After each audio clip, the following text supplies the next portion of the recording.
Hey, hi peeps, it's Tersse back on the old squat box once again, and I'm talking again about religion. And I've got, I think, a very pertinent point to make here about religion. And I'm not talking here about no Protestants or Catholics or Muslims. I'm talking about all views, because depending on what country you're born in, you're going to be indoctrinated into thinking a certain way about religious thought, right? We all know that. We all know that if you're in Britain, you're probably going to be Protestant or Catholic. If you're in America, you're probably going to be Catholic or some kind of Protestant, you know, and maybe a Mormon, you know, they're probably there, and you know, or a Muslim, you know, but if you're in Saudi Arabia, you're going to be Muslim. If you're in Iran, you're going to be Muslim, you know. If you're in India, you're probably going to be, well, one of 4 or 5 different faiths, you know. If you're in China, you're probably not going to have any religion that you would admit to, but you might have a religion, and, you know, so such and so forth across the world, depending where you're born, but depending on the way that you're brought up, right, you'll be educated, you'll be taught to be, depending on your parents' choice, or you will be taught by the time that you're able to speak, able to think for yourself. You will already have been taught quite a lot of the tenets and quite a lot of the understandings of the religion your parents were brought up in, right? So we know that. And what I would like to compare that to is, how would you like to go to school in, say, you know, Australia, where you're allowed to write with your right hand? You know what I mean? Yeah, fine. I'm going to say, yeah, I can write my hand. Yeah. So from 5 till 9 year old, you're writing with your right hand, and you've learned to write and paint and throw balls with your right hand pretty much, you know, great, you know what I mean? But then you move to, say, Nicaragua. Your father gets a great fucking job in Nicaragua. He's earning 3 times the money. So you and your family move to Nicaragua, you go to that school, and suddenly, not only you're not speaking English, well, Australian English, but you're speaking Nicaraguan, which is probably some form of Portuguese or Spanish. But also, say you go to that country with your family, and then you go to school, and they say, oh, you can't use your right hand here, you've got to use your left hand. We only have left-handed pens, you know, so you've got to write with your left hand. You say, well, I've never written with my left hand. I don't know how to write with my left hand. But then they tie your right hand behind your back, put a pen in your left, and say, every day you come to school, you've got to write with your left hand. How long do you think it's going to take you to learn to write with your left hand? How long? Well, I'll tell you, it's going to be a much shorter time than it takes to deconvert you from the religion you've been indoctrinated into. Yes. You can learn to write with either hand. Either hand. Right or left. You can even be ambidextrous if you want to. You can write with both hands. I used to write with both hands. But in my primary school, I was told, you've got to write with your right hand. See, I was a lazy kid. I used to write with my right hand, and see, when it started to get sore, because you do a lot of writing during the day, I would swap to my left hand and would write with my left hand. I was caught out in that because my fucking letters swapped. You know, I would have half a page slant that way and then half a page slant that way. My teacher couldn't understand why, until she discovered I was using both of my hands. And she says to me, you've got to use your right hand. It makes your writing neater. It makes it, no, I can't describe to you how what's that word? I was going to say uncombobulated, but that's not the word she said. It was a proper English word. Disconcerting. Yeah, I think that was the word. No idea how disconcerting it is for me to see every half page your letter, and I can't tell whether it's you writing or it's 2 people writing, or you need So I was taught to write with only the one hand, but you know, between the ages of 9 and 13 or something like that, you know. And you know, a short way, no, it only took that length of time, 3-4 years, for me to find that I wasn't able to use my left hand as well as my right. I used to be able to do it all the way through primary school, almost, you know, till I was about 9. I could write with both hands, and then slowly it was like just the one hand, because it was like, you've got to use the one, you've got to use it, you can't use it, you've got to use it, you know, it's like, and that's like, it's like religion. They're teaching you to think a certain way, and they're saying you can only think like this. Well, that takes away a huge, gigantic chunk of how your brain works. Takes away all that stuff on the other side, you know what I mean, which isn't dogmatic.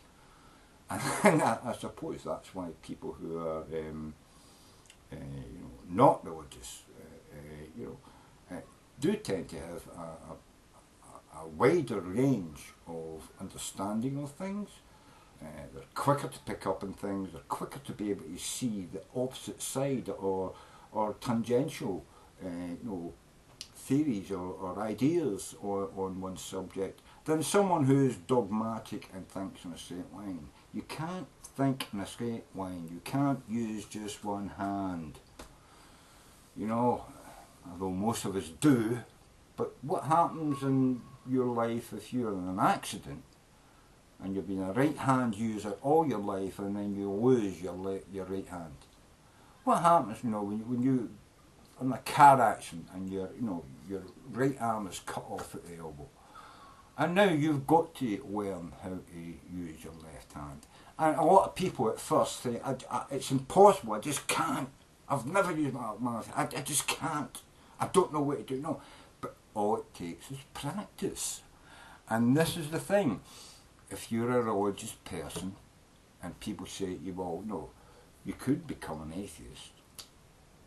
You could begin to think, well, I don't know if God exists or if he doesn't, so, you know, you could be, you know, I don't know, but, you know, at least you're using both sides of the equation, rather than just thinking, no, I don't want to see that, you know, that all that stuff over there, that's all nothing, I can't think about that, I can only think about the stuff on this side.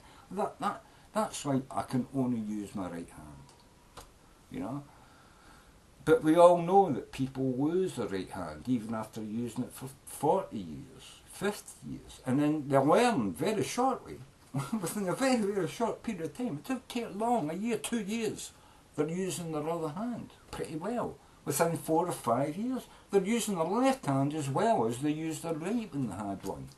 And that's the thing with religious people. All you've got to do is give yourself an opportunity. Stop saying, no, I can't think like that, no, I can only think the way I've been taught. No.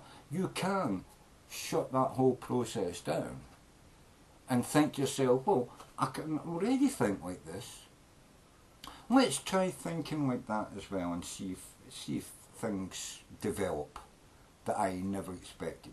See if I can see a different point of view, see if I can see the world from a point of view which I've never considered, you know, that sort of thing, you know. You can do it. You can do it. You can extract yourself from that dead-end, stymied, I can only say this answer to that question, to, well, you've asked me a question, I can now tell you what I think and, you know, what I've been told, and then I can say, well, but let's think of it from a different point of view. You know, you've got a whole other avenue of thought to go down, a whole new experience you can go through in life. You know what I mean? To see things from a different perspective. I'm just saying, I think religious people are like people with one hand. If they lost that hand, that's it. They will never write another letter again. And that's what's wrong with religious people. That's the feeling they have. If I don't think the way I've been taught, I don't know how else to think. All you've got to do is give yourself the opportunity to try. Just try to see something from a different perspective. Try to think differently from what you've been taught, because not everything you were taught is right. And not everything you were taught about not being right is wrong. Or left. Whatever, you know, I'm just saying, you know, people need to understand that when push comes to shove, you might find yourself surprised by your own abilities to adjust and change. That's a beautiful thing, to be able to adjust and change. It's beautiful. And it's a lifesaver at times.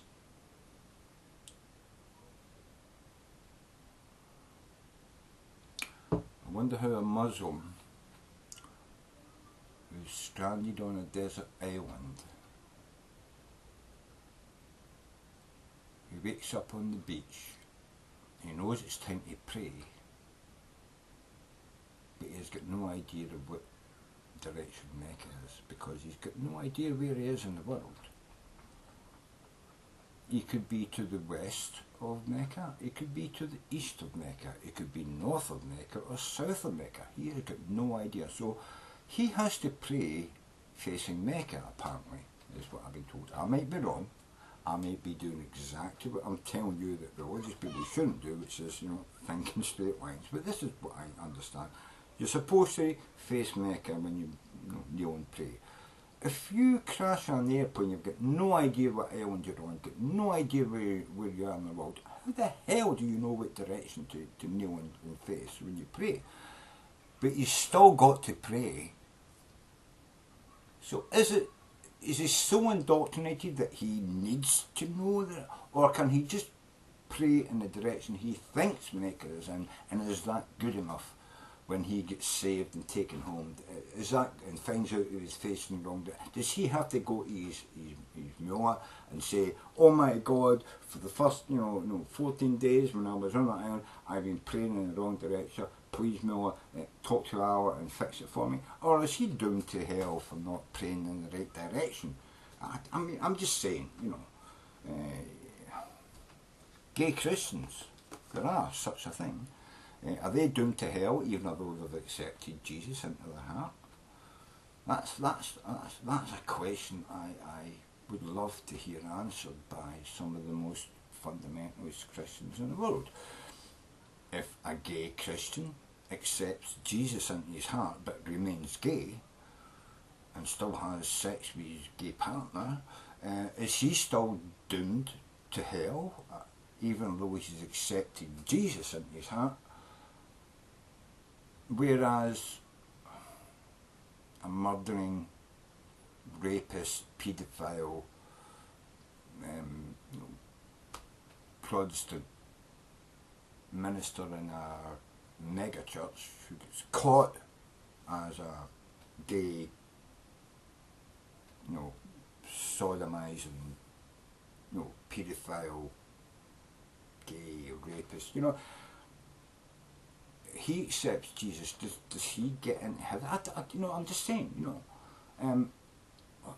who decides whether you get into heaven or not? And has it got anything to do with your moral standard in society, your moral thoughts of yourself, how you think Jesus sees you? Is it about how your family see you, how your community see you, how you see it? I mean, what is the marker here? If you've accepted Jesus, but you're a rapist or a murderer or a paedophile or a gay person, who decides whether you go to hell or go to heaven? If you've all accepted Jesus into your heart, do you all go to heaven? And why do you go to heaven when, the little baby down the road dies at 2 months to a very outspoken atheist family? Does that child go to hell because he's never been introduced to Jesus and accepted Jesus into his heart, but he's never done a single bad term for him. He's 2 months old when he died. Does he go to hell because he was never introduced to Jesus by his atheist family? Whereas paedophiles and rapists and murderers accept Jesus and go to heaven. I mean, these things really upset me when people talk about that shit, because it's all bullshit. Total fucking bullshit. Doesn't matter if you believe in God or don't believe in God. Doesn't fucking matter. You don't know if he exists. And a lot of people who are God-fearing people would say, oh, I know God exists. Well, prove it. Prove it. What, you can't prove it? Oh, well, I suppose then that me saying I'm a strong atheist and I know God doesn't exist, you're not going to expect me to prove that, are you? Because I've got the same conviction as you. I don't know, but I live my life as if he doesn't exist, and therefore to me, he doesn't exist. There is no God, right? You live your life as a Christian thinking and believing God exists, even though you can't prove he exists and you don't know if he exists. You believe in your heart he exists, and therefore he exists for you, so you live your life like God exists. I live my life as if God doesn't exist. Who's right? Who's right? For me, I'm right. For you, you're right. But there's no real proof anywhere. The problem is, you keep claiming you believe in God and there's proof for his existence. I know he doesn't exist, and I know there's no proof that he doesn't exist. I just live my life as if he doesn't exist. By living my life as if it doesn't exist, to me, he doesn't exist. I only live my life as if God doesn't exist because I know, I believe, I know that he doesn't exist. Dad, I'm in the same place you are. Can you contradict anything I've said with any evidence? I'm not talking about shit written in a book 2,000 years ago. There's thousands of books that prove that God has got no actual influence on the world. In fact, there's just some speeches you could make. There's some, question and answers, there's some debates where, we pretty much prove that God doesn't interact with the world. Or if he does, he's not the God you think he is. Why does God punish children for their parents' sins? Why does God just kill indiscriminately hundreds of thousands of people with a tsunami?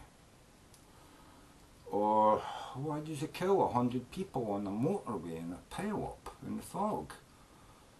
Why does God allow a 747 to crash into a 737 and kill 360 people? I mean, especially when some of the people on that plane were, let's face it, religious people flying to Athens, flying to Rome to visit the Pope. I mean, how does that make any sense? Doesn't God want that guy to talk to the Pope because the Pope's his representative on earth, and although the Pope thinks he's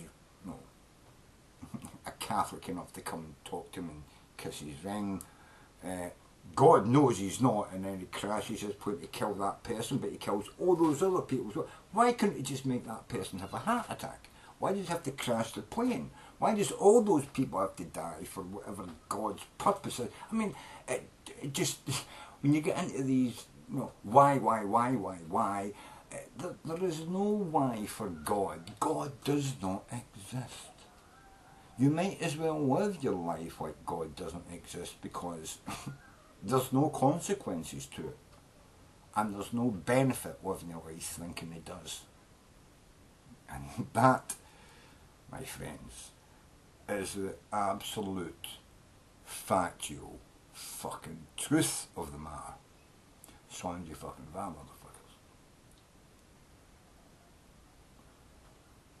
motherfuckers. People die, and die, things explode, buildings fall down, planes crash, and there's no rhyme or reason to it, whether you're a religious person, whether you're a non-religious person. There is absolutely no rhyme or reason to it. But you can find out reasons for why the plane crashed, but why the people that died on that plane should die, there's no reason for that.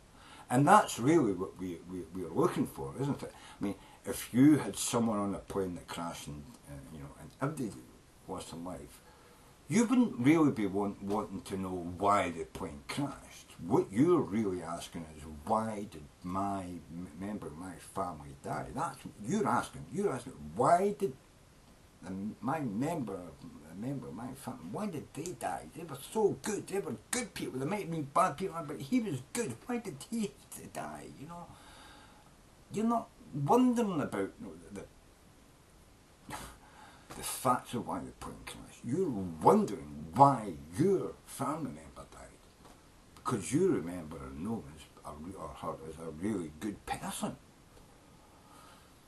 So why did God take them? And the Christians are thinking that, and the atheist is thinking that about the person sitting in the seat next to the Christian, and the Muslim is thinking that, who's sitting in the seat next to the atheist, and the Mormons think that about the guy sitting across the aisle in the window seat, and people are wondering, why did the Mormon get the window seat? It's it's all that shit, isn't it? I mean, why? There's no answer. Shit fucking happens, and it's got nothing to do with gods. It's probably more to do with some crazy Russian firing a rocket, or some drunk, hungover fucking mechanic who didn't fucking plug something, or twist a cord, or rebraid a bit of fucking electrics. It doesn't come down to God. It comes down to people. It comes down to us doing the fucking wrong thing. That's why most people die. Most of the rest of it is just people abusing their bodies. So they drink too much. They take too much drugs. They snort coke off the ass of a fucking a gay hooker when they're supposed to be giving a sermon to some mega church somewhere, and they phone in, I'll be there in a minute, and dead, oh, they're being arrested for,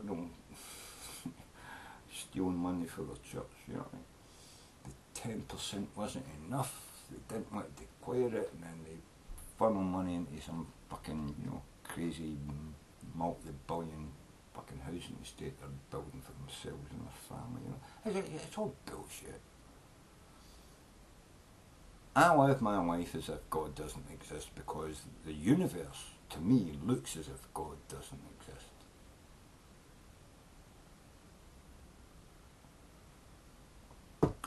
And I would like any religious person who watches this ever, as if any of them will, to express to me why they think the world does have God in it.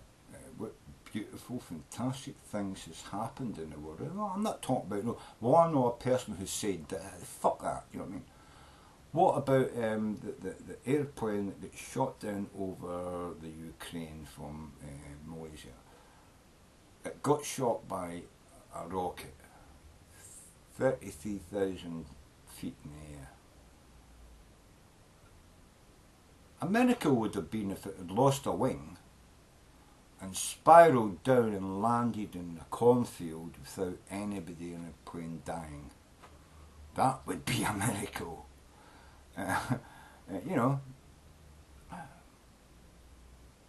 Yeah, show me that, religious people. Show me that. Don't show me a plane getting shot down with a rocket, blows into pieces, and some of the pieces fall into a farmyard, and 3 of the people in the farmyard die, and the baby in the cot survives. That's not a miracle.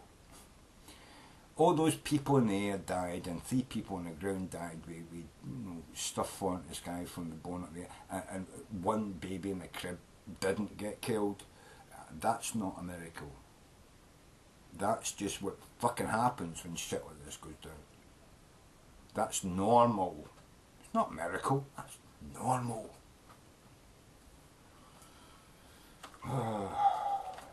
And what is it?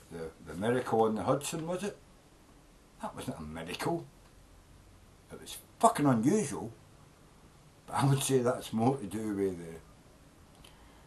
the experience of the pilots and probably the conditions, the weather conditions on that day. I would think that's got a lot more to do with it than God.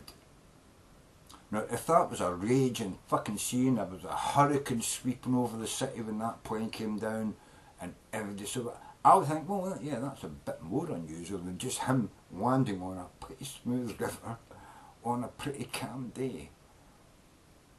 He made the right choice at the right time. God didn't speak to him. I don't remember making any speeches about, well, I was trying to get back to the airport, but then I heard God's. Jesus speak to me and say, land in the Hudson. I don't remember any of that being said. This guy used his experience, all the experience he had, and the benefit of the great technology that was put into building that plane so it was stable without fucking power. That's what made him able to land on a very, very calm river at the time. Not so unusual when you looked at it from my point of view, but a complete miracle if you're a Catholic or a Protestant or an evangelical who wants to believe that God had a hand in it. God picked the plane up and nestled it onto the river, you know what I mean? Yeah. Why didn't God just tell his geese or his ducks or whatever it was not to fly into the engine in the first fucking place? So God caused the crash and then caused a miracle. I think that's dubious. Morally it's dubious, definitely, and I think philosophically very dubious as well. Anyway, just my thoughts on things. I have no idea what I'm going to record this video. Fuck it. It's on your fucking bar. It's just another fucking tersse video.